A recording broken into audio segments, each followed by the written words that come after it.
বর্তমান ভবিষ্যৎ যদি জানতে হয় তাহলে আসুন কানা বাবার কাছে। বাবা কি সত্যি ভবিষ্যৎ বলতে পারেন? বাবাটা হাতটা দেখবেন।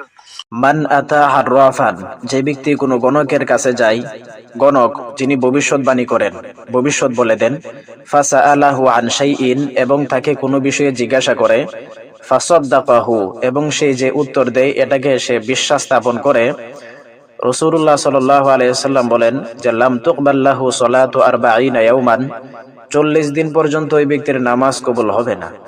মানে আপনি যদি কোনো গণকের কাছে যান, গিয়ে তাকে কোনো বিষয়ে জিজ্ঞাসা করেন এবং সে যে উত্তর দেয় এটাকে যদি আপনি বিশ্বাস স্থাপন করেন, তাহলে 40 দিন পর্যন্ত আপনার নামাজ কবুল হবে না। এটা মুসলিম শরীফের হাদিস। সাফিয়া বিনতে আবু উবাইদ সূত্রে নবী করিম সাল্লাল্লাহু আলাইহি ওয়াসাল্লামের জনক স্ত্রী থেকে বর্ণিত। এছাড়াও আল্লাহ তাআলা কুরআনুল কারীমে বলেছেন যে মাফাতিহুল গায়বি লা ইয়ালামুহা ইল্লাল্লাহ, অদৃশ্যের জ্ঞান, অদৃশ্যের চাবি একমাত্র আল্লাহ তাআলার নিকট রয়েছে, তিনি কাউকে অদৃশ্যের জ্ঞান দেন নাই।